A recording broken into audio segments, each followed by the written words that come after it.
Bonjour, j'espère que vous allez bien. Dans cette nouvelle vidéo, je vais vous montrer comment tricoter une bordure e-cord que l'on ajoute sur la lisière de son ouvrage. Cette bordure de finition est, je trouve, très esthétique, très jolie. Je vais vous montrer l'envers pour que vous puissiez voir ce que ça donne. La voici d'un peu plus près et l'endroit, parce qu'évidemment, ici, dans cette bordure ajoutée, nous avons un envers et un endroit. Donc là, j'ai déjà tricoté une première bordure et je vais vous montrer comment tricoter la deuxième sur cette lisière-là de l'ouvrage. Pour commencer, je vous invite donc à récupérer le fil que vous avez utilisé pour tricoter votre ouvrage ainsi qu'une paire d'aiguilles circulaires. Nous allons donc relever les mailles avec l'aiguille circulaire sur toute la bordure, toute la lisière de l'ouvrage, en commençant à droite pour terminer à gauche. Et on relève absolument toutes les mailles de la lisière. Pour relever les mailles ici, on a une petite particularité. C'est-à-dire que l'on ne va pas commencer directement avec le fil coupé. On va dérouler une longueur de fil depuis la pelote. Cette longueur doit être équivalente à peu près à 3 fois la longueur de votre ouvrage. Et vous commencez par piquer dans la première maille lisière. Vous gardez la longueur déroulée sur votre gauche et votre pelote sur votre droite. Pour relever vos mailles, vous allez donc utiliser le fil que vous venez de dérouler en laissant bien votre pelote à droite. Vous ne prenez pas ce fil-là, vous prenez vraiment le fil, la longueur de fil que vous venez de dérouler. Je vais vous dire tout de suite pourquoi. Parce que après, je vais commencer à tricoter avec le fil de la pelote directement et j'aurai fait glisser mes mailles d'une pointe à l'autre de mon aiguille circulaire. Voilà, j'organise bien mes fils pour y voir plus clair et je commence à relever mes mailles sur la bordure lisière de mon ouvrage. Donc là, je relève absolument toutes les mailles sur cette bordure. Et je vous retrouve une fois toutes mes mailles relevées sur mon aiguille. Voilà, j'ai relevé toutes les mailles sur la bordure lisière de mon ouvrage et je vais à présent pouvoir commencer à tricoter.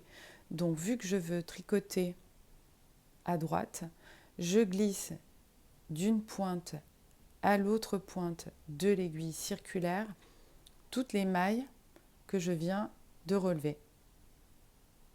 Je me retrouve donc comme prévu avec le fil côté pelote pour pouvoir commencer à tricoter.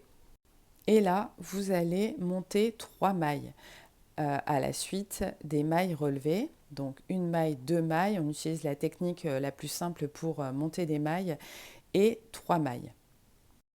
Pour tricoter la suite, moi j'aime bien utiliser une aiguille double pointe, évidemment de la même taille que l'aiguille circulaire sur laquelle vous avez relevé les mailles.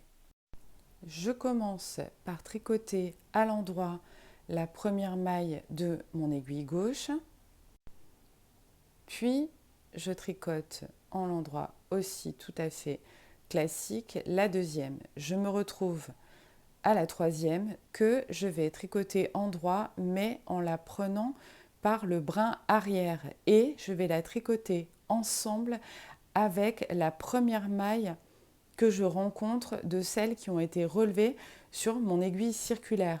Donc les deux, vous voyez bien, j'ai pris dans le brin arrière et je tricote à l'endroit ces 2 mailles ensemble avant de les faire tomber. Ensuite, je ramène les 3 mailles que je viens de tricoter de mon aiguille droite sur mon aiguille gauche.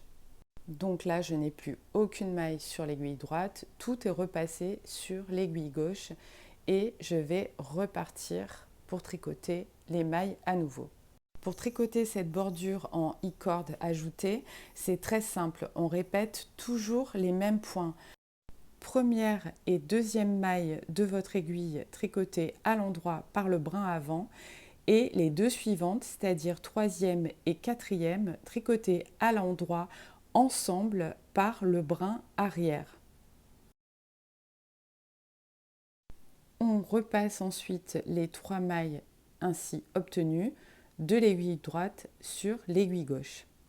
Je vous montre une dernière fois la technique pour que vous puissiez bien l'enregistrer. Première maille à l'endroit, deuxième maille à l'endroit, troisième et quatrième tricotés ensemble à l'endroit, mais cette fois-ci par le brin arrière. Et voilà, vous faites tomber votre maille.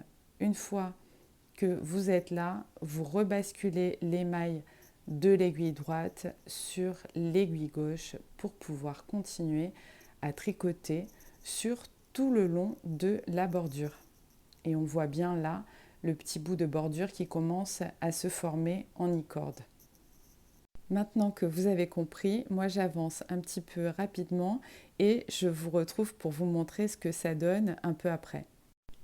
Voilà, le résultat de cette petite bordure i-corde déjà bien commencée.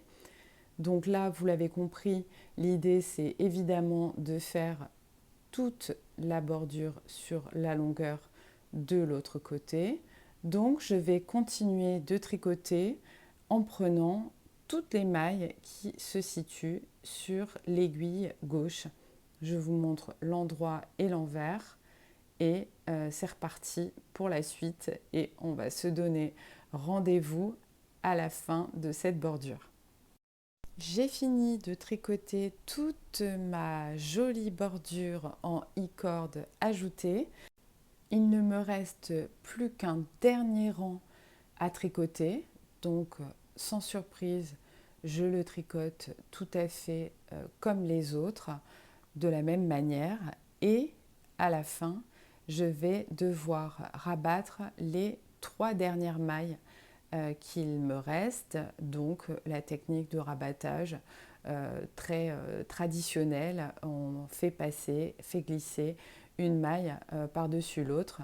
Donc voilà, je tricote les dernières mailles, je rabats et j'en ai terminé avec cette bordure. Je peux couper mon fil. Enfin, pour terminer complètement cette bordure de manière propre et nette, je vais vous montrer comment et où vous allez rentrer vos fils de manière à ce qu'ils soient complètement invisibles. L'idée, c'est de glisser votre aiguille dans le petit boudin. Donc là, votre bordure en i-corde, ça a formé un petit boudin un peu creux. Donc vous glissez votre aiguille là-dedans. Ensuite, vous passez le fil dans le chat et vous tirez proprement le fil à l'intérieur. Vous coupez et hop, vous avez une finition invisible et un fil rentré complètement net. Vous pouvez faire la même chose avec tous les fils qui se situent aux extrémités de votre ouvrage. Alors ici, cette bordure, je vous la montre sur le Colombo Hat. Donc aux extrémités, il va falloir coudre des petits cordons, i-corde ou tricotins. Donc je vais rentrer absolument tous les fils de finition de l'ouvrage dans les bordures i-corde pour les cacher de manière tout à fait invisible.